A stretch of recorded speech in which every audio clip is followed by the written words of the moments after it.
Welcome to ASMM group of education institute private का स्वागत है। मैं महेश चंद्रा आपको पढ़ा रहा हूँ फ्लूइड मैकेनिक्स, सिविल और मैकेनिकल इंजीनियरिंग की। उम्मीद करता हूँ कि हमारे प्रीवियस लेक्चर आपको पसंद आए होंगे। चलिए नेक्स्ट टॉपिक स्टार्ट करते हैं, स्टैटिक एंड बॉयंसी। ये बहुत ही इंपॉर्टेंट है, इससे 1 नंबर 2 नंबर 100% आता है। इसका लास्ट में मैं शॉर्टकट बताऊंगा कि इसको ऐसे याद रखना है। चलिए तो पहले बात करते हैं कि हम बात कर रहे हैं फ्लूइड स्टैटिक एंड बॉयंसी की। तो फ्लूइड स्टैटिक का मतलब होता है कि हम स्टडी करेंगे रेस्ट में। जो भी लिक्विड है उसकी स्टडी हमें किस में करना है? रेस्ट में। अभी मोशन की बात हमें कुछ भी नहीं करनी है। तो बात करें स्टडी इन रेस्ट, यानी कि जब रेस्ट में है तो इसके बीच क्या हो रहा है? नो रिलेटिव मोशन, मतलब उसके बीच कोई गति नहीं है। ठीक है, तो लिख लीजिएगा no relative motion between two layer, मतलब 2 लेयर के बीच कोई भी हमारा मोशन नहीं है। एग्जाम्पल तौर पर कि एक बीकर में हमने वाटर फिल कर लिया, कर लो भाई। एक बीकर में हमने वाटर फिल कर लिया। अब जो वाटर भरा हुआ है इसका दाब सभी जगह कैसा होगा? समान होगा। ठीक है, इक्वली डिस्ट्रीब्यूट हो रहा होगा, क्योंकि कैसा ये रेस्ट में है। अभी हमने कहा जब रेस्ट में है तो नो रिलेटिव मोशन। देख लो भाई कि यहां से कोई रिलेटिव मोशन हो रहा है। बीकर में पानी अगर आपने ग्लास में भर के पानी रखा हुआ है तो क्या उसके बीच रिलेटिव मोशन हो रहा है? नहीं हो रहा है भाई। तो इसका मतलब क्या है? वो रेस्ट में है। यानी कि जब इस पर इक्वली दाब लग रहा है तो पी क्या लग रहा है? इसका दाब लग रहा है, मेरा प्रेशर लग रहा है। यानी कि प्रेशर कितनी डिग्री पे लग रहा है? 90 डिग्री पे लग रहा है। यानी कि इसके प्रोपोर्शनल क्या होगा? एफ होगा। नहीं समझ में आता? यहां से समझ लो P is equal to F upon area. अगर एरिया को हम यूनिटी बोल दें तो P इज प्रोपोर्शनली एफ हो गया। बल जो है दाब के समानुपाती होता है। Pressure is proportionally force. आपको दिख रहा है यहां पर? ठीक। दूसरा पॉइंट, ये पहला पॉइंट हो गया। उसके बाद दूसरा point, tau is equal to mu d upon d y. हमने कुछ दिन पहले पढ़ा। ठीक है, इनके बीच क्या था? गति कैसी थी? 0, यानी कि नो रिलेटिव मोशन। यानी कि ये क्या हो गया? 0 हो गया। जब ये 0 हो गया तो इसका मतलब टाउ भी 0 हो गया। भाई अगर ये 0 हो गया तो सब कुछ 0 हो गया। जब ये 0 हो गया तो इसका मतलब हो गया नो शेयर स्ट्रेस। ठीक, no shear stress apply in the fluid.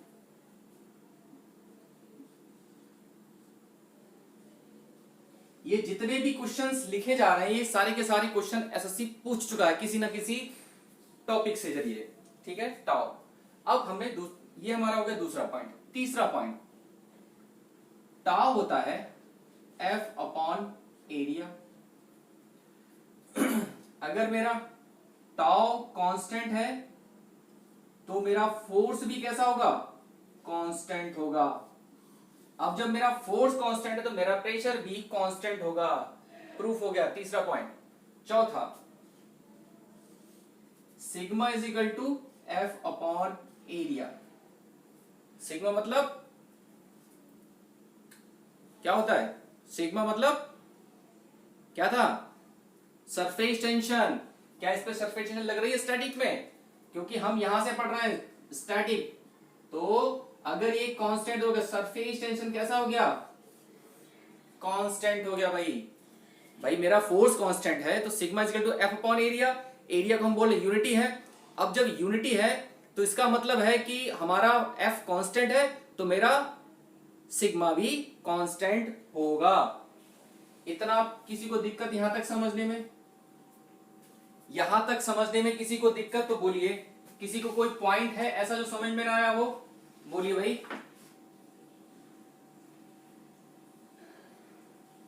ठीक है, यहां तक नोट करिए जरा, यहां तक नोट करिए सारी चीजें, फिर आगे चलते हैं। चलिए नेक्स्ट पॉइंट की ओर चलते हैं। नेक्स्ट पॉइंट है हमारा force on horizontal submerge plane. उसका पहला पॉइंट है total pressure and centre of pressure. Basically देखिए, कोई बॉडी अगर पानी में डूबी हुई है पूरी तरीके से या आधी, तो उसका एक सेंटर होगा। जैसे मान ली बॉडी है, तो इसको मैं अगर ऐसे और ऐसे काट दूं, इसका सेंटर पता लग जाएगा।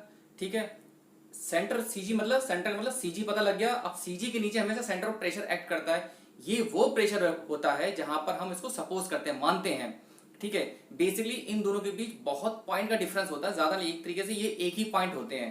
ठीक है, तो ज्यादा डिफरेंस नहीं होता है। तो लिखा हुआ है पहला point total pressure and centre of pressure. It is the point from which the total hydrostatic, hydrostatic का मतलब ये पास्कल लॉ पे काम कर रहा है, पास्कल लॉ वर्किंग। ठीक है, force is suppose to be acting, हमने सपोज कर लिया कि वो लग रहा है। ठीक, जो हिंदी मीडियम वाले हैं वो ये बोलेंगे किसी डूबे हुए पिंड का वह बिंदु जिससे होकर लिक्विड का रिजल्टेंट प्रेशर कार्य करता है वह दाब केंद्र कहलाता है। चलिए ठीक है, हमने सारी चीजें समझ ली। अब हम इसे ग्राफ पर कैसे समझेंगे या हम इसे डायग्राम के थ्रू कैसे समझेंगे। मान लीजिए ये मेरी बॉडी है, ठीक है, इसको मैंने बीच से कट कर दिया। इसका मुझे सेंटर ऑफ प्रेशर पता लग गया। सेंटर ऑफ प्रेशर के नीचे हमेशा क्या लगता है, सॉरी सीजी लग गया पता, सीजी के नीचे हमेशा क्या लगता है, सेंटर ऑफ प्रेशर लगता है। ठीक है, अब कुछ लोग ये पूछेंगे कि सेंटर ऑफ प्रेशर हमेशा नीचे क्यों लिया जाता है। अगर सेंटर ऑफ प्रेशर ऊपर ले लेंगे तो प्रेशर की वैल्यू कम हो जाएगी, बॉडी आपकी क्या हो जाएगी, गिर जाएगी, मतलब टिल्ट कर जाएगी। इसीलिए हमेशा उसको पॉजिटिव बनाए रखते हैं।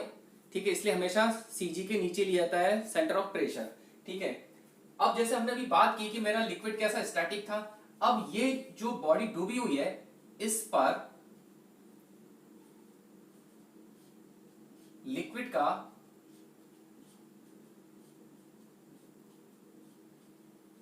ये किस में डूबी हुई है, इसको लिक्विड में डुबा दो।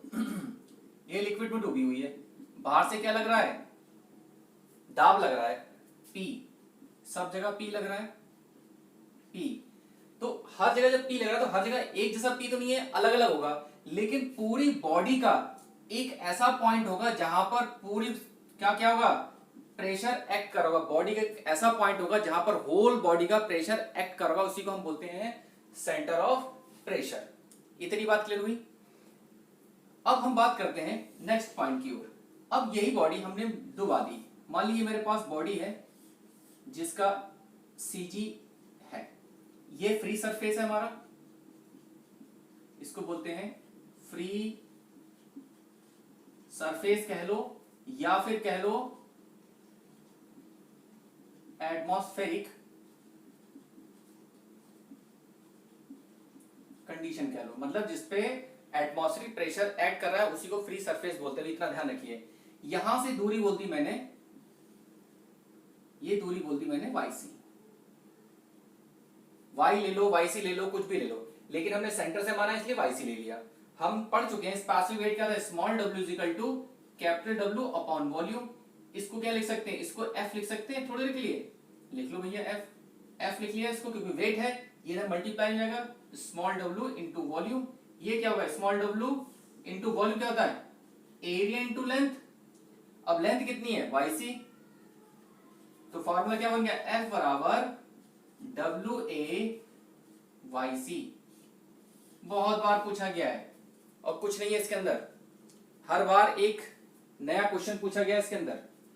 यहां तक किसी को दिक्कत, इतना नोट करिए जरा, इतना नोट करिए जरा सारी चीजें।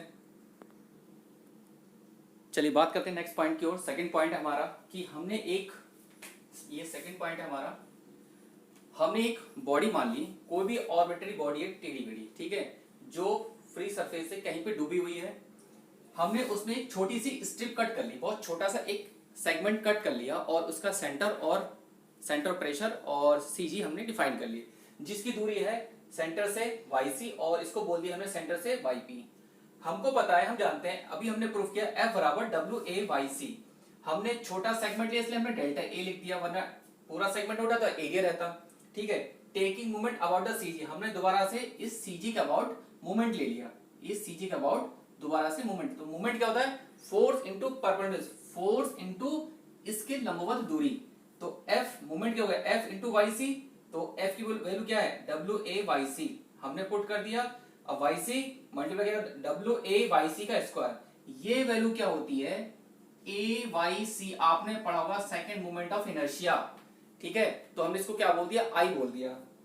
तो मोमेंट फर्स्ट इक्वेशन का डब्ल्यू इंटू आई फर्स्ट इक्वेशन। फिर टेकिंग मोमेंट, अब हमने इसी को दोबारा से सेंटर ऑफ प्रेशर के अकाउंट मोमेंट ले लिया, ले लीजिए भाई। तो क्या हो गया, एफ बराबर डब्ल्यू A y c into y p, ठीक है। हम जानते हैं कि पैरेलल एक्सिस थ्योरम आपने सोम में या मैकेनिक्स में पढ़ा होगा कि पैरेलल एक्सिस थ्योरम क्या होती है, आईसी प्लस वाई मतलब सेंटर से दूरी, ठीक है, आईसी प्लस ए वाई सी का होल स्क्वायर।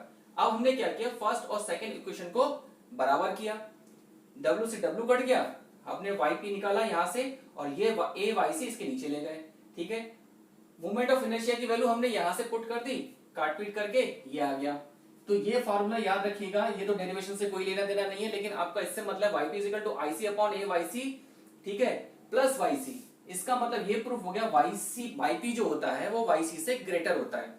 अगर यही बॉडी अगर हॉरिजॉन्टल डूबी हुई है, अगर यही इंक्लाइंड होती, मतलब अगर बॉडी कुछ इस तरीके से होती, सेकंड पॉइंट थर्ड पॉइंट लिख लीजिएगा, इंक्लाइंड बॉडी, ठीक है। तो बॉडी कुछ इंक्लाइंड इस तरीके से डूबी हुई है,